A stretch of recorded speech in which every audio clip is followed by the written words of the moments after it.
Favourite subject. बच्चों, आपको तो पता ही है, स्कूल में सिर्फ एक ही सब्जेक्ट नहीं होता है, बहुत सारे सब्जेक्ट्स हमें पढ़ने को मिलते हैं। उन सभी सब्जेक्ट में से एक ऐसा सब्जेक्ट होता है जो हमें सबसे ज्यादा पसंद होता है। वह सब्जेक्ट कोई भी हो, जब भी उसकी बुक सामने आ जाती है हमें अच्छा फील होता है। उस सब्जेक्ट की नोटबुक भी हम सबसे खास चुनते हैं और हमारे फेवरेट सब्जेक्ट का पीरियड शुरू हो जाए तो फिर बात ही क्या, समय का पता ही नहीं चलता। एक दिन गट्टू चिंकी के स्कूल में कुछ अधिकारी आए थे। ऑफिशियल काम खत्म होते ही वो क्लास में आकर बच्चों से बातें करने लगे। बच्चों, सारे सब्जेक्ट्स खास होते हैं, लेकिन ऐसा कोई सब्जेक्ट होता ही है जो हमारा सबसे खास होता है। अब हम फेवरेट सब्जेक्ट पर बात करेंगे। एक एक करके बताना आपका फेवरेट सब्जेक्ट कौन सा है। गुड मॉर्निंग सर, मेरा नाम बंटी है और मुझे अंग्रेजी सबसे ज्यादा पसंद है। Oh nice, thanks Bunty. Next. Sir, मैं गुड्डी, मुझे सबसे ज्यादा रुचि हिंदी विषय में है और हिंदी कविताएं मुझे बहुत पसंद हैं। आपको बहुत बहुत शुभकामनाएं गुड्डी। आगे। हेलो सर, मैं चिंकी हूँ और मुझे चित्रकला पसंद है। ब्यूटीफुल। हाँ बेटा, तुम बोलो, तुम्हारा फेवरेट सब्जेक्ट कौन सा है? ये सवाल था गट्टू के लिए। गट्टू जवाब देने के लिए अपनी जगह पर खड़ा हो गया तो अधिकारी के साथ साथ पूरी क्लास का ध्यान और कान गट्टू पर लग गए कि गट्टू अब कौन सा सब्जेक्ट बताएगा। और जैसे ही गट्टू ने सब्जेक्ट का नाम बताया, सब शॉक्ड हो गए।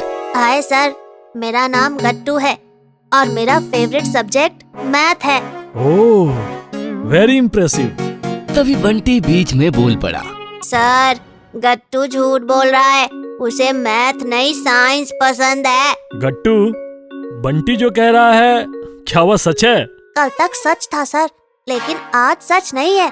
मुझे कल तक साइंस पसंद था, लेकिन आज मुझे गणित सबसे ज्यादा पसंद है। गट्टू का ये जवाब सुनकर सारी क्लास हंसने लगी। अरे गट्टू, सिर्फ कहने से कुछ नहीं होता, करके दिखाना पड़ता है। Nice idea Bunty. गट्टू, अगर तुम्हें सच में मैथ्स पसंद है तो मैं बोर्ड पर एक गणित तुम्हें देता हूँ, उसे सॉल्व करके दिखाओ। अब आएगा मजा। फिर उस अधिकारी ने गट्टू को बोर्ड पर एक गणित लिखकर दिया और सॉल्व करने को कहा।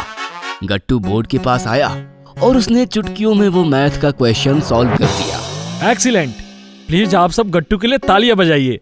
गट्टू का कॉन्फिडेंस और परफॉर्मेंस देखकर सब शॉक्ड हो गए थे। बंटी को तो समझ ही नहीं आ रहा था कि ये सब कैसे हो गया। पूरी क्लास ने तालियां बजाकर गट्टू का अभिनंदन किया। ज्यादातर बच्चों के फेवरेट सब्जेक्ट इंग्लिश या फिर आर्ट सब्जेक्ट होते हैं। बहुत से बच्चे मैथ से डरते भी हैं। गट्टू, तुम बताओ, तुम्हें मैथ क्यों इतना पसंद है? क्योंकि सर, मैथ में नंबर्स होते हैं और नंबर्स के साथ खेलने में मुझे मजा आता है। मैं नंबर्स के साथ बातें करता हूँ, वो भी मेरे साथ बातें करते हैं और बातों बातों में क्वेश्चन सॉल्व हो जाता है। ओह, हाउ इंटरेस्टिंग। तो देखा आपने, हमारे गट्टू का फेवरेट सब्जेक्ट है मैथ। क्या मैथ आपका भी फेवरेट सब्जेक्ट है? गट्टू की बात करें तो गट्टू का मैथ लव इस क्लास और नोटबुक तक ही सीमित नहीं था। गट्टू जहाँ जहाँ रहता था, मैथ वहाँ उसके साथ रहता था। एक दिन घर में काफी सारे मेहमान आए हुए थे। गट्टू ने चुपचाप सारे मेहमान गिन लिए। 1, 2, 3, 4। गट्टू भागते हुए मम्मी के पास किचन में जाकर बोला, मम्मी, टोटल 14 लोग हैं। उनमें से 4 छोटे छोटे बच्चे, 6 यंग और बाकी 4 ओल्ड हैं, दादी के उम्र के। मतलब तुम बच्चों के लिए 4 ग्लास दूध, यंग लोगों के लिए 6 मग कॉफी और ओल्ड पीपल के लिए 4 कप चाय रेडी कर सकती हो। गट्टू के आंकड़े और लॉजिक सुनकर तो मम्मी कुछ सेकंड ब्लैंक ही हो गई। जब भी दूध वाला आता था तब रोज सुबह दूध लेने के लिए ध्यान से गट्टू उठ जाता। दूध वाले के पास एल्युमिनियम का एक लीटर था। आधे लीटर का ऐसे छोटे मोटे माप थे जिससे वो गट्टू के बर्तन में दूध डालता था। ये 1 लीटर, ये आधा लीटर, लो गट्टू, हो गया तुम्हारा 1.5 लीटर। गट्टू मम्मी के साथ मार्केट जाता था, तब भी मैथ उसका पीछा नहीं छोड़ता था। सब्जी वाली से सब्जी खरीदते वक्त गट्टू का पूरा ध्यान पैसों पर रहता था, लेकिन सब्जी वाली तो मैथ में गट्टू से भी परफेक्ट थी। मम्मी ने नोट देते ही वो झट से अपने पैसे निकालकर बचे हुए पैसे मम्मी को दे देती थी और वो अमाउंट बिल्कुल करेक्ट रहता था। आंटी, आपके पास कैलकुलेटर नहीं है, फिर भी आप इतना फास्ट हिसाब कैसे करती हो? बेटा, अनुभव, वो क्या कहते हैं तुम्हारी भाषा में? एक्सपीरियंस।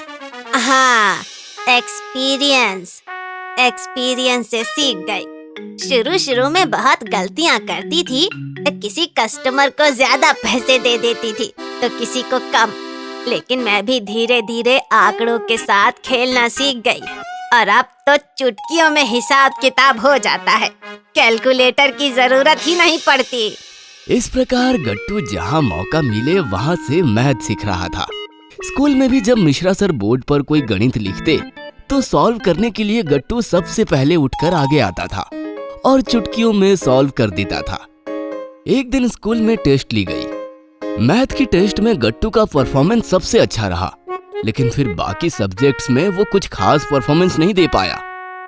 तब मिश्रा सर ने गट्टू को समझाया, बेटा, ये बहुत अच्छी बात है कि तुम्हें मैथ पसंद है, लेकिन मुझे लगता है कि मैथ के चक्कर में तुम्हारा बाकी सब्जेक्ट से फोकस हट रहा है। आगे बढ़ने के लिए मैथ के साथ साथ हिस्ट्री, जियोग्राफी और आर्ट्स के सब्जेक्ट्स भी इम्पोर्टेंट है, उन पर भी थोड़ा ध्यान दो, देखना तुम बहुत आगे जाओगे। गट्टू मिश्रा सर की बात समझ गया और उस दिन के बाद वो मैथ के साथ साथ बाकी सब्जेक्ट्स पर भी फोकस करने लगा। अगर आपको हमारी वीडियोस पसंद आ रहे हैं तो इन्हें लाइक करें, कमेंट करें और सब्सक्राइब करें